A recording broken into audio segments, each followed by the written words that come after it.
Hey guys, good morning. So, siya na sa aking itsura. Haggard na haggard ako. Ay, ang dami nangyari ngayong araw. Hindi lang naman ngayong araw. Mula nung Lunes, pagpasok ng December 1. December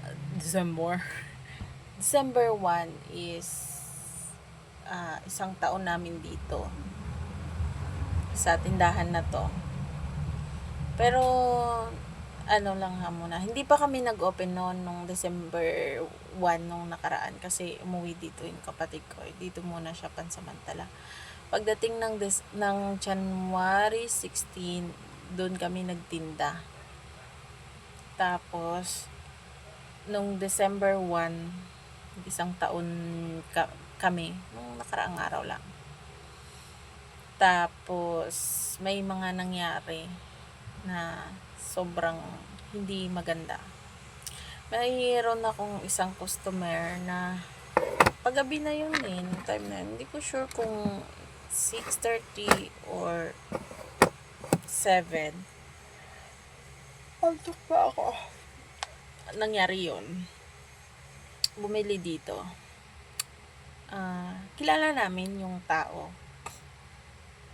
Tapos ang nagtinda sa kanya is yung asawa ko. Siya yung tendero muna.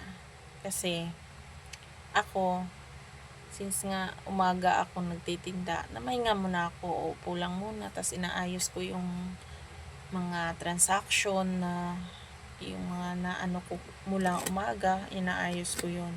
Ngayon may bumili. Ngayon kulang yung pera. Tapos tinanong na lalaki, magkano ba to? Sabi niya gano'n. Panty liner ng asawa niya ang binibili niya. Ngayon, magkano ba to? Alam mo yung boses niya, para siyang galit na parang hindi siya mahina. So, which is, naintindihan namin. Sige, kasi hindi mo naman mapiplease lahat ng tao eh. Ade, tinanong niya yung asawa ko kung magkano. Di sinabi ng asawa ko 16. Tapos nagsabi siya, wala bang tingi? Sabi niya gano'n. Tapos sabi ko, naubos na yung tingi. Tapos hindi ko siya pwedeng buksan kasi ano pa kasi yun, parang pagbukas mo ano siya, yung hindi katulad ng ibang panty liner na may balot pa. So hindi siya pwedeng gano'n. Tapos edi na sabi na nga 16, kulang daw pera niya kasi 10 lang daw yun, 10 or 12 mga ganun. Tapos puro mamiso, di bumalik na siya. Tapos umuwi mo na siya sa kanila, pero bago yun, dyan banda sa unahan namin, sa baba lang ng CCTV namin, dyan siya nagsabi na, magkano bang kulang? Sabi niya ganon. Una muna, hindi siya nagsabing magkano kulang, magkano ba yan? Sabi niya ganon. Sabi naman ng asawa ko, 16. Sabi niya, magkano kulang? Sabi niya ganon. Sinabi na 6 nga ang kulang kasi parang 10 yata ang pera eh. Pagbalik niya, alam mo kung anong masakit o anong nakaka-insulto. Naiintindihan namin yun na sumigaw siya. Naiintindihan namin yun. Parang, sige, pinalagpas namin yun. Sumigaw siya. Hindi nga, magkano nga ang kulang? Ganon. Sumigaw siya eh. Pinalagpas namin yun. Nung pagbalik niya, doon ko hindi napigilan yung inis ko na parang, ano tingin mo sa amin? Mukhang pera, ganon. Kasi nga, hinagis niya yung barya sa asawa ko. Hindi naman sa muka. Parang, meron kasi kaming parang, di ba pinto ito. Tapos yung sa baba ng pinto, meron kaming lagayan dyan na dyan mo ipapatong lahat ng, papatong ko yung mga binibili ng mga customer o di kaya yung customer, papatong yung pera nila. Yung ganon. Parang meron kaming ganyan dyan. Hindi niya dyan nilagay eh. Nireview kong CCTV eh. Dito sa gilid, which is sa mga lagayan ng mga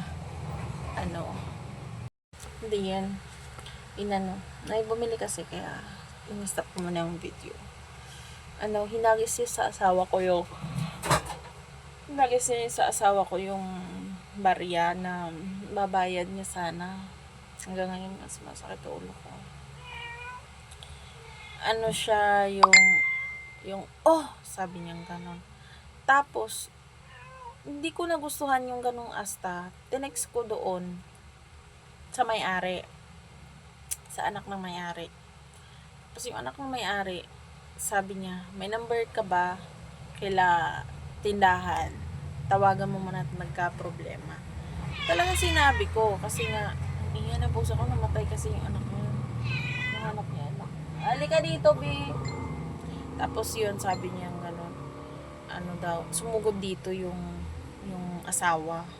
Doon na okay sana, manghingi ka sa akin ng pasensya. Sige, wag nating tatagalin. Pero yung sasabihin mo sa akin na wala lang yun, pagpasensyahan daw yung asawa niya kasi bingi. Hindi naman namin alam na bingi ang asawa mo.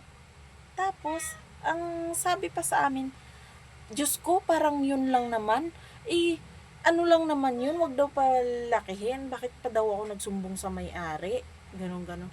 Which is, yung lalaki na yun, at saka yung babae na yun, na mag-asawa na yun, pamangkin yun ng may-ari. So, hindi ko itutolerate yung ganyan. Palaban ako. Ba't mo gaganyanin? Diba?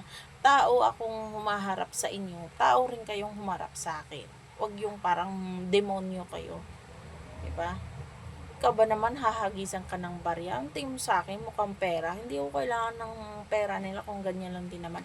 At di sinabihan ko, wag na kayong bumili dito kasi nanahimik ako.